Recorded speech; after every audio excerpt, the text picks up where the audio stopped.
বৈদ্যুতিক ট্রান্সফরমারের guard wall ভেঙে এবার ক্ষতিগ্রস্ত হয়েছে একটি বসতঘর। পার্শ্ববর্তী বসতঘরের উপর ভেঙে পড়েছে গার্ড ওয়ালটি। জানা গেছে যে উত্তর ত্রিপুরা চুরাইবাড়ি থানাধীন পূর্ব চুরাইবাড়ি গ্রামের ৩ নম্বর ওয়ার্ডের এই ঘটনা, যেখানে প্রবল বৃষ্টির জেরেই এখানে 11 কেভি বিদ্যুৎ টাওয়ারের গার্ড ওয়াল ভেঙে পড়েছে পার্শ্ববর্তী একটি বাড়িতে। পার্শ্ববর্তী বাড়ির বাসিন্দা আনোয়ারা বেগমের বাড়ির উপর এতে বাড়ির রান্নাঘর এবং বাথরুমের ব্যাপক ক্ষতি হয়। পাশাপাশি কয়েকটি হাঁস এবং মুরগির মৃত্যু হয়েছে বলেও জানা গেছে। তবে স্থানীয় সূত্রের খবর যে প্রতিদিনের মতো মঙ্গলবার সকালে আনোয়ারা বেগম বাড়ির কাজ সেরে রেগার কাছে বেরিয়ে যান, আর সে সময় বাড়িতে অন্য কোনো সদস্য উপস্থিত ছিলেন না। সকাল ৯টা নাগাদ প্রবল বর্ষণে আচমকায় ভেঙে পড়ে এই গার্ডওয়ালটি। মুহূর্তের মধ্যে বাড়ির একাংশ ক্ষতিগ্রস্ত হয়ে পড়ে এবং টিনের চালও ভেঙে যায়। ঘটনার পর বাড়িতে কেউ না থাকায় বড় ধরনের দুর্ঘটনা এড়ানো সম্ভব হয়েছে। তবে আকস্মিক এই ঘটনায় পরিবারটি মানসিক এবং আর্থিক দিক থেকে বিপর্যস্ত হয়েছে। তবে আশ্চর্যের বিষয় হচ্ছে যে ওই বাড়ির মালিক আনোয়ারা বেগম তিনি অভিযোগ করছেন যে এর আগেও নাকি এই টাওয়ারের পাশের মাটি ধসে যাওয়ার মতো ঘটনা ঘটেছিল এবং এই বিষয়টা নিয়ে তিনি একাধিকবার সংশ্লিষ্ট কর্তৃপক্ষকে জানিয়েছেন, কিন্তু স্থায়ী সমাধান হয়নি বা তাতে কোনো ধরনের কর্ণপাত করেনি কর্তৃপক্ষ। আর আজ সেটাই হলো যা আশঙ্কা ছিল, প্রবল বৃষ্টিতে এই গার্ডওয়াল সম্পূর্ণ ভেঙে পড়ে। এই বিষয়ে কি বলছেন বাড়ির মালিক শোনাবো একবার। আইসি আইয়া দেখি যে টাওয়ারের যে গার্ডওয়ালটা আসলো, গার্ডওয়ালটা ভাঙি একদম গড়ের উপরে আই গেছে। তাই নোর বাথরুম থেকে লইয়া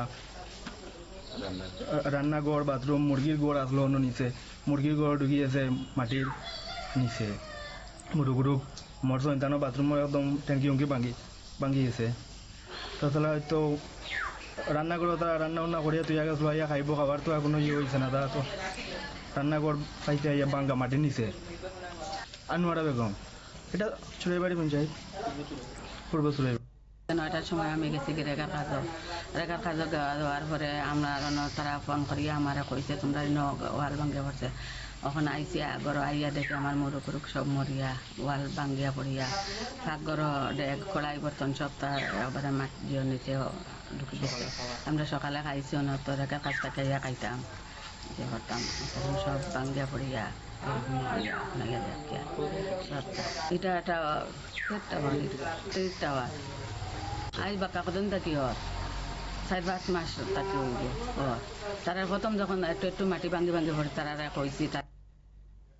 আপনারা শুনলেন, অর্থাৎ তিনি কিন্তু অভিযোগ করলেন কর্তৃপক্ষকে এই বিষয়টা নিয়ে আগেও জানানো হয়েছিল যে মাটি ভেঙে পড়ছে, সামান্য বৃষ্টি হলে মাটি ভেঙে পড়ছে, কিন্তু তাতেও কর্ণপাত করেনি কর্তৃপক্ষ, আর যার জন্য এই বড় সড়ো বিপত্তি। এখন প্রশ্ন উঠছে যে এবার যে ঘরটি ভেঙে পড়লো এর দায় কে নেবে?